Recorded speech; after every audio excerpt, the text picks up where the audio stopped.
Sir NTR కథ ఏంటి కావాలనే టెస్టింగ్? ఇప్పుడు రా ఎన్టీఆర్ అనే పేరుతో మేము పథకం చేసేస్తున్నాం. 18వ తారీఖు సమావేశం, చాలా సంచలనం. ఎన్టీఆర్ ఇదంతా వచ్చింది, మనం కూడా మాట్లాడాం. ఇక ఎన్టీఆర్ రాజకీయ ప్రవేశం అని నేనైతే ఏమో చేస్తారు అనలేదు, కానీ ఇదేదో సంథింగ్ ఈజ్ గోయింగ్ అని ఏదో పద్ధతిలో అని. అది అయిన తర్వాత ఇది ఊరు వాడ అనే పేరుతో సహాయ కార్యక్రమాలు చేయటమే, దీంట్లో ఏం రాజకీయాలు లేవు అని ఆ సంస్థ ఒక క్లారిఫై చేసింది. గుర్తించాల్సింది ఏంటంటే ఇదంతా 4 రోజులుగా, దాదాపు 3-4 రోజులుగా జరుగుతూ వచ్చింది, ఒక్కరోజు హఠాత్తుగా జరగలేదు.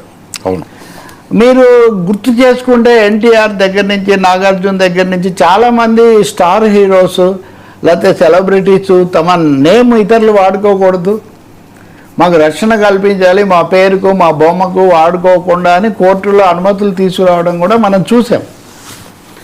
ఇప్పుడు నిన్నటి నుంచి నేను సాయంత్రం నుంచి గమనిస్తున్నాను, రా ఎన్టీఆర్ అనే సంస్థ వాళ్ళు వచ్చి ఇది మేమేదో అభిమానంతో చేశాము, దీనికి వేరే రాజకీయ ఉద్దేశాలు ఏం లేవు అని వాళ్ళు ఇస్తున్నారు.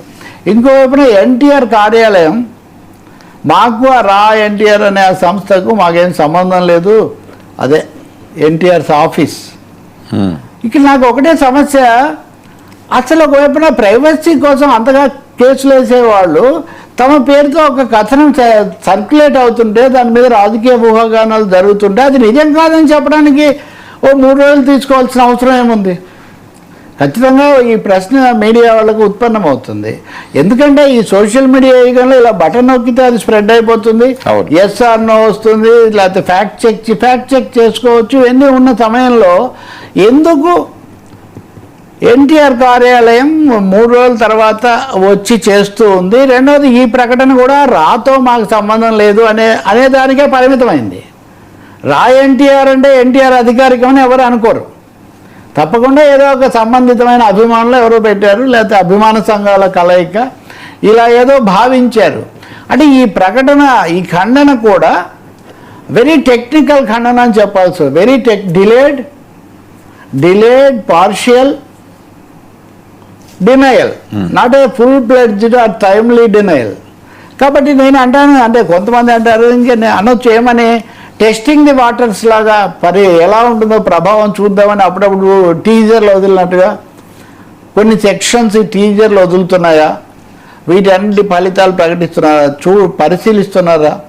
రెండవది, సినిమాలు విడుదలవుతున్నప్పుడంతా ఆ సినిమా ఇండస్ట్రీకి సంబంధించిన వాళ్ళతో ఇది జరగడం మనం గమనిస్తాం. ఒక హీరోదో ఒక హీరోయిన్దో పెద్ద సినిమా వస్తుంటే కాంట్రవర్సీ వస్తుంది, దాని మీద మనం అందరం మాట్లాడతాం, ఆ తర్వాత అది కాస్త వెనక్కి తీసుకుంటారు. ఇప్పుడు ఎన్టీఆర్కి సంబంధించిన సినిమా ఒకటి రాబోతుంది.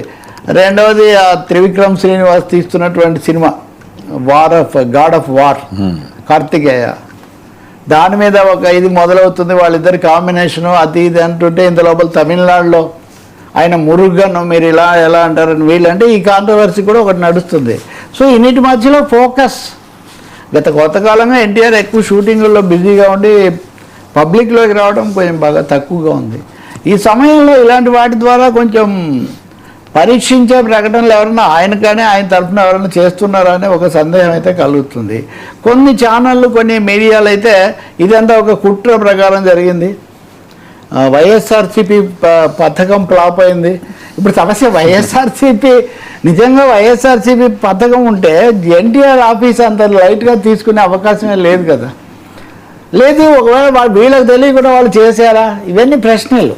ఊరికినే తేలిగ్గా ఒక దాని మీద మనం సెన్సేషన్ సృష్టించి మళ్ళీ వెంటనే వాళ్ళు ఖండించి